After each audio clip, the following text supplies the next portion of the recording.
But thank you for the invitation. Honestly, it's a privilege to be here. It's always a pleasure to be talking about my journey, about how far I've come. In fact, when Juhi was sharing her story and the presentation, I was thinking कि मेरी life से थोड़ी opposite चली है, because thankfully or fortunately or unfortunately, I had the opposite of the good girl syndrome.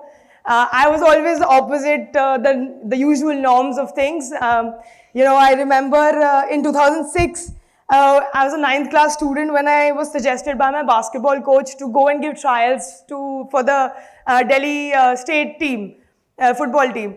And I was like, at that time it was just another sport. And now 15 or 16 years down the line, who would have thought that I would get 15 caps, 15 international caps for the senior team, 2 SAF championship gold medals, 2 South Asian Games gold medals. I've played Olympic qualifiers, I've played World Cup qualifiers. I became, and not just that, that's for my country, that's for India. But I've also been the first female to play in the UK. I played for West Ham United. I played 2 seasons there as the first choice goalkeeper. Thank you. And I've also got the best female football player of the year award at Wembley Stadium in London. That was really special. Thank you. And of course, the 2 IWL titles also here in India, the Indian Women's League title. So it's been a crazy journey. Who would have thought? When I started, there were always those apprehensions. There were always those talks about लड़की है क्या खेलेगी काली हो जाएगी या लड़कों के साथ खेलती रहती है. Even my mom, I've had those upturn and everything. I've had those stories, but you know what I mean. I just found what I loved, and I honestly a lot of credit to what I've achieved goes to the sport that I played. I think obviously a huge credit to my parents also, who helped me push, helped me take that step.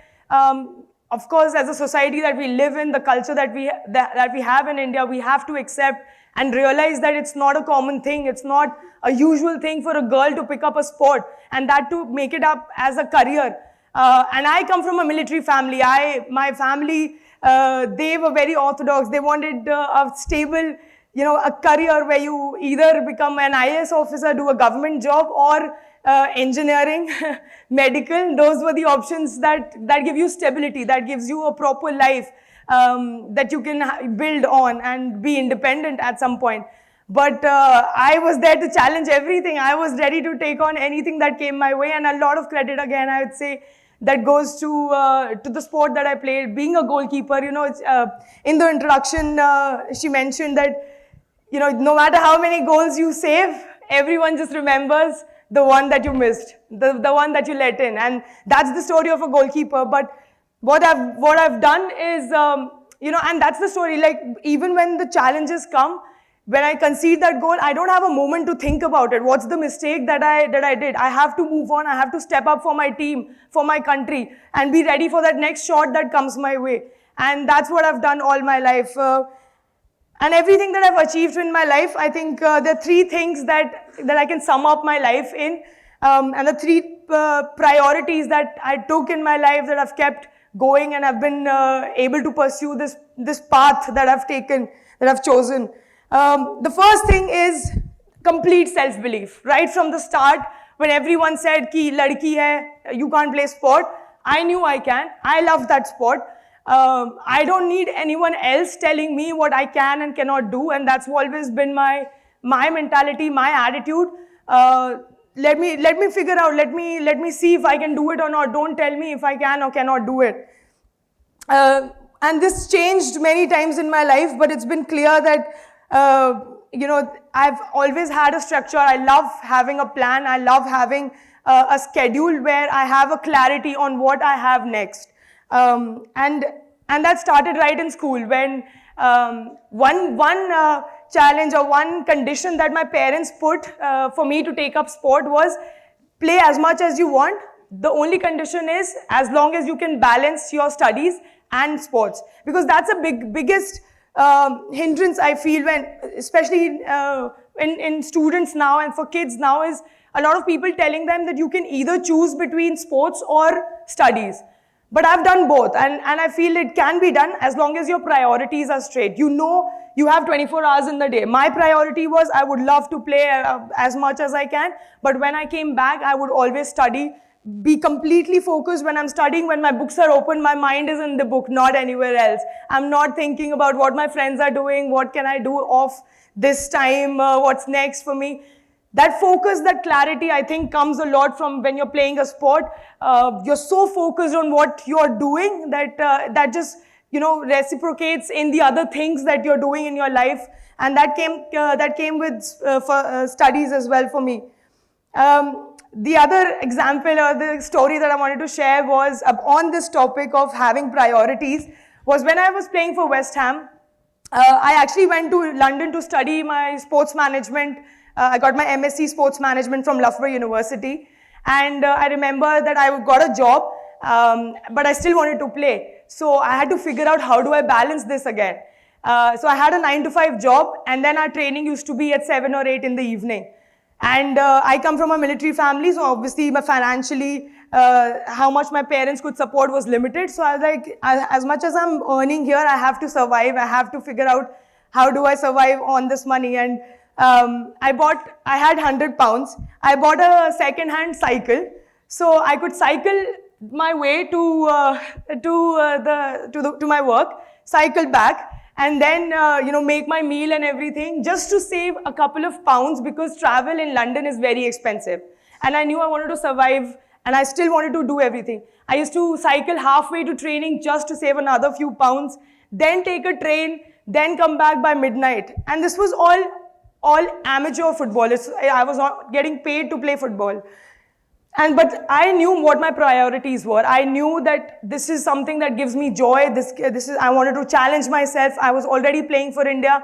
This was a new challenge that I wanted to take up. Nobody knows the background story of this cycle and, you know, how I managed things, because I was living on my own. I had to manage everything on my own and still go to the work, show up at work on time, to complete my work on time, and go to training you know, after all the entire day of work, then go to training, sweat like crazy there, because the intensity, the tempo of football in England is at another level. So you have to be switched on, otherwise you won't be able to survive in those at that level. The other thing that I really followed, the second thing was having my priorities right. Like I said earlier, there are a lot of things that you want to do in your life, but sometimes you just get mixed up and you know, confused on what are the things that are really of priority for you.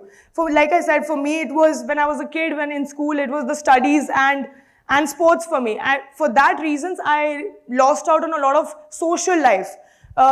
Because especially in 11th, 12th, that's the time when you really build those bonds. You have those, you know, crazy night outs, you have those parties, you make those memories with your school friends. But I never had those. I chose not to have those. I prioritized my time to play, to study over those moments, and I'm happy with that. I have no regret with that. Of course, I missed out on some friendships. You know, a lot of my friends talk about their school friends, and I'm like, where are my school friends? My school friends are my football friends. The only friends that I have are from football. But that's okay. I mean, that's the sacrifice that you make in terms to achieve what you really want to have those clarity. And like I said, I love having a plan, a sense of direction. And, you know, when you're really passionate, when you love what you do, it just comes naturally. But it's not easy for sure. But that's helped me. That's how I have been able to, you know, take on this journey, because this journey has not been easy. For a girl to be picking up football, to trying to make a career, because it's still not a career on the field, but trying to make a career off the field through a lot of other things that I'm trying to do now with you know, numerous other things, because of this and all the struggles that I faced as a kid growing up, trying to make my mark, find my path. I want to make this journey a little bit easier for the other girls, just to give them that encouragement, that direction that I never got as a kid. The third thing that I really believe helped me in this journey is having more supportive people around you, because believe me, more often than not, you have those dark days than you have those good days, whether it's professionally or in your personal life. On the field, you know what your capabilities are, and when you're playing at an elite level, there's just so many things that become a part of what you're doing on the field. There are a lot of mental battles that you face. There are obviously a lot of personal things that affect your performance on the field also. And then, of course, you have your own expectations, because you know how good you are. You know how much work you've put in. You know what you're capable of achieving. And when you fall short, that's the hardest thing, especially for an athlete to take, because you know you've not been able to give your best. And you don't know the reason why, because there's so many factors that influence your position. And that's the time when you need those supportive people, those positive people around you. Thankfully for me, my parents have been the backbone, the strength that have been able to, those pillar that has helped me, shape me, and helped me grow, push me when I was completely down. I remember when, so during my second season for West Ham, I had this whole plan of, I was supposed to fly back to India, join the national team for Asian Games. And then I had this whole plan that once I'm done with this, I'll go back and try to play for a higher division club, be more competitive, challenge myself more. And I knew that this India team exposure will be a great platform for me to push further from. But life had other plans. How it goes when you, just when you know you have your life figured out, it throws a curveball. And that's what happened. On my last day before I had to fly back to India, I was playing for West Ham and I got an ACL injury. For some of you who might know, that's a main ligament in your knee, and that gives you stability. So once that is gone, you're out for 9 months straight. This was while playing. And when I came back to India, I was just not in a position to accept it right there. I knew something was wrong because I couldn't stand on my leg. And when I came back and I got my physio report, I just couldn't stop crying. I was crying my eyes out for 2 days straight. I'm not a usual crier. I don't cry at all. But it's just like when you see your life falling right in front of you, you planned everything, and that nothing just, and it seems and no one before me, no girl before me had ever come back from an ACL injury back to the national team or back to the elite team. So there was no role model for me to say that, this is just an injury, you can come back. It is possible, because playing, like I said, at elite level, the demands of the game is completely different. And I didn't know who I was without football, because that is how much invested I was in the sport. And I just couldn't figure out. I was completely out. I didn't know what to do. That's when I had my parents, my friends around me, and mentally I was in a very dark place. But one thing that kept me positive was, I just thought to myself that all my life I've always challenged prejudices. I've always challenged those stereotypes, the society norms of, a girl playing football or girl taking up sports and trying to make a career. This is just another challenge for me. And this is what I've learned all my life. In football or in sports, you just can't give up. You can't, if I concede a goal, I can't just stand there and say, I can't, I'm done. I don't have that option. I have to step up. I have to pull up my socks and go for it again. So that's what I did when I got that ACL injury. I thought, this is done. I can't change this. Let's see what I can do. And I knew that through that West Ham experience and living abroad, I knew that this is possible. A lot of people abroad have done it. And I want to do that, because in India, I want to set that bar for other girls, for other youngsters, not just girls, but boys as well, that it is possible to come back from an injury. It is possible to make yourself better than what you were before. And that was my biggest inspiration for me. I think that really helped me come out of that dark place and try to find something that was very, very positive. I'm so fortunate to have that love and be in a position where I can follow my passion. I can truly do what I'm truly passionate about and I completely love.